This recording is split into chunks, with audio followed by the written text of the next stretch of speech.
نحمده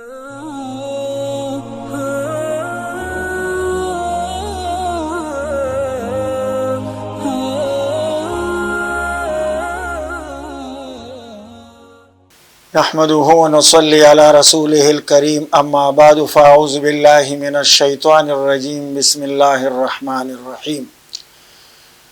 واعبدوا الله ولا تشركوا به شيئا وبالوالدين احسانا. په دنیا کې چې څومره محبتونه دي او څومره تعلقات دي نو هغه بې غرضه نه دي. اس یو انسانم یو محبت یا د چا سره تعلق بے غرض نه کوي، لیکن د مور پلار چې د اولاد سره کم محبت وي نو هغه بغیر د غرض نه وي، تر دې پورې چې هغه د خپل اولاد سره دومره د محبت کولو جذبه لري چې خپل ځان پروا هم نه ساتي. کله خپل ځانم پکې چې د لاړ شي لیکن دې دا کوشش کوي چې زما اولاد ته فائدہ ورسي او د نقصان نه بچ شي. دغه وجنا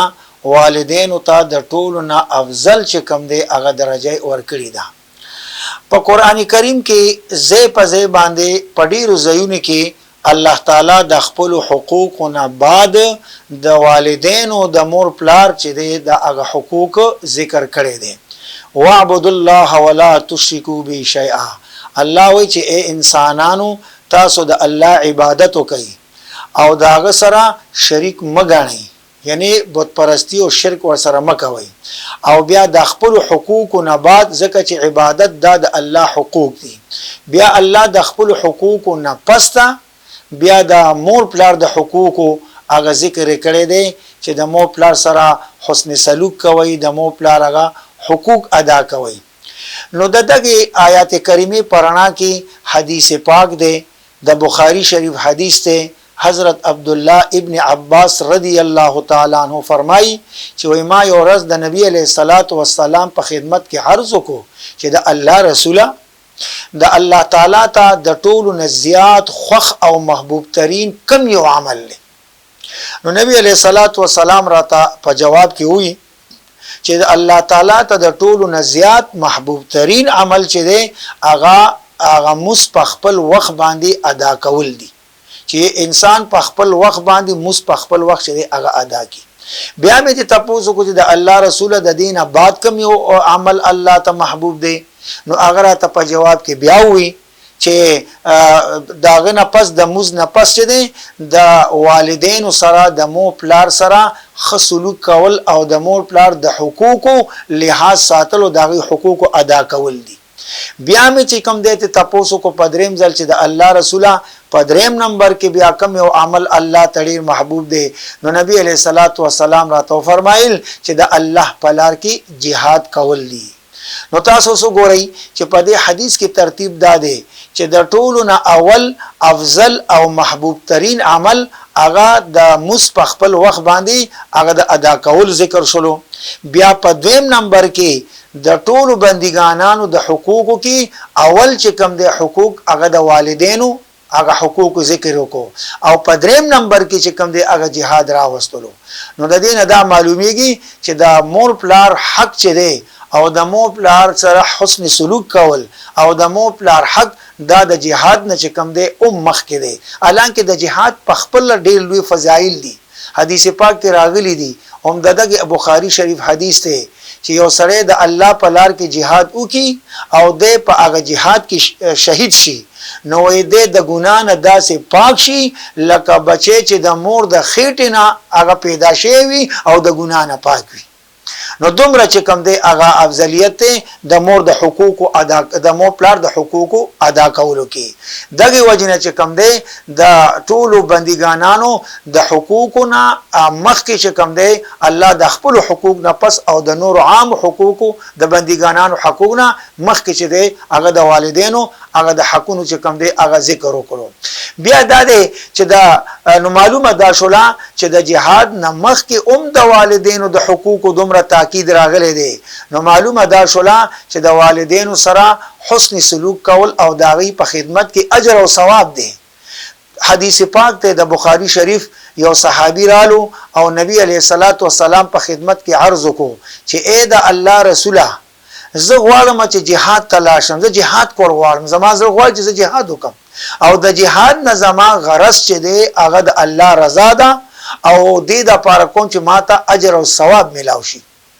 او دا اس د نور څه مقصد د پاره نه دی. بیا چې کوم دی نبی علیه الصلاۃ والسلام ورته او فرمایل چې خستا د جهاد کولو نه غرض چې کوم دی د الله رضا ده او د اجر او ثواب غواړي، نو هغه صحابي ورته چې او د الله رسوله د جهاد نه زما صرف غرض چې دی هغه د الله رضا ده او د اجر او ثواب دی. نو بیا ورته نبی علیه الصلاۃ والسلام فرمایل چې خستا مور پلار شته دی ژوندۍ دي وای او زما مور پلار شته دی د الله رسوله ژوندۍ دي به ژوندۍ دي. نو نبی علیه الصلاۃ والسلام ورته فرمایل چې نه جهاد مکوا، لا شد مور پلار خدمت وکا، د مور پلار په خدمت کولو کې چې کم حجر تا ته ملایويږي اجر او ثواب نو هغه تا ته په جهاد کولو کې نه حاصلېږي. نو تاسو وګورئ چې د اجر او ثواب او د الله رضا هغه د مور پلار په خدمت کولو کې ده او د مور پلار سره د حسن سلوک کې ده او د مور پلار د حقوقو ادا کولو کې ده چې اولاد د خپل د مور پلار هغه حق ادا کی او داغه د حق چې کم دی هغه خیال وساتي. بیا چې ګوري کله مور پلار بوډاګان شي نو الله تعالی یو ډیر عظیم یو عجیب خبره فرمایلی ده. نه الله تعالی فرمای په 15 سپاره کې وای چې اما یبلغن عندك الكبر احدهما او كلاهما، وای کله چې تاسو مور پلار هغه بوډاګان شي په مور پلار کې یو یا دواړه بوډاګان شي یا یو پکې بوډاګان شي بوډا شي یا پلار یا مور، نو د هغه د پاره څه پکار دي؟ نو وای هغه د پاره پکار دي چې دا اولاد چې کم دی دا غي خدمت وکي او دا په بوډاوالي کې داغه د حقوقو خیال وساتي، ځکه چې د بوډاوالي په حالت کې دا دماغ نارمل نه وي بلکې دماغ کمزور شي او په یو خبره باندې چې هغه اونخلي نو لہذا هغه پاغي پسې شي وي او یو خبره چې کم دی وړه ورته خبره باندې خفه کیږي ځکه شان دماغ خو وینا. نو د اولاد تبکار دي چې داغه سره بیاخي خبرې کوي، دا څه خبره د مو پلا سرهونه کې چې داغه په زړه آزار شي هغه په خفه شي او دا غزه ته پیغام ورسي. دی وجه چې اما يبلغن عندك الكبر احدهما او كلاهما ولا تقل لهما اف، هغه بدرت خبره خو پریدا هغه به خود نه کې بلکې اوف قدر بم نه کې. اوف موږ په پښتو کې وایو چې چا څه بد خبره ولګي نو یاره اوف ما دا اوف خبره ده، نو دغه وجه نه هغه بد خبره خو به خود نه کې لیکن هغه ته به اوف قدر نه کې بلکې بل ذکر راځم دغه سمپل سم سپاره کې چې ارحمهما کما رب بیان صغیرا، اولاد ته پکار دي چې په مو پلار باندې دي هغه شانت رحم وکي ابو کې لکه څنګه چې دته په مدد د ماشوموالي په حالت کې په زمانہ کې د مو پلار په دی بچي باندې کړیو، یعنی مطلب دی چې په بچي د وړوکوالي باندې مور پلار پاغه دا رحم کړو چې داغه د خوراک د اسکاک د دارو د درمل د یخنۍ او د ګرمۍ تنظیم کړو او هغه به چې د خرابولو ته نه پری خودلو چې دا زما بچي دی چې د اوګه پاتې نشي د ناجوړ نشي د خراب نشي رحم په باندې کولو. نو دک شانتي حکم داده چې کله مور پلار بوډاګان شي او هغه بوډاوالي ته ورسي نو په دې اولاد باندې داده چې دای دې په رحم وکي او دای دې چې کم دی داغه د مور پلار د خوراک سکاک داغه د دارو درمل د یخنۍ د ګرمۍ د ټولو چې کم دی د لحاظ ساتي او دې چې کم دی داغه نه الری کیږي نه. نو دغه وجنا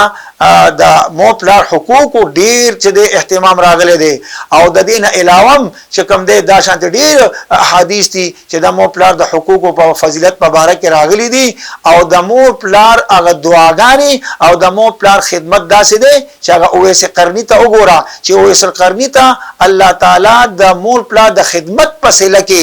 دا ورکه چې الله تعالی مستجاب الدعوات ګرځولو او الله تعالی چې کوم دی داغه دعا هر دعا چې قبلولو هغه چې کوم دی الله تعالی حکم وکړو چې هغه به دعا کوله نو هغه چې د اچا په حق کې قبلېدلې. نو دغه وجنه چې کوم دی اولاد تفکر دي چې د مو پلا خدمت وکي د مو پلا سره حسن سلوک وکي او دا غي پورا چې کوم دی د حقوق خیال اوساتي حسن سلوک تی ورسره وکي او دا غي چې کوم دی دا غي پوهه دي هغه اجر او ثواب وګټي او د خپل جنت د نعمتونو دي ځان مالا مالو ګرځي. واخر دعوانا الحمد لله رب العالمين.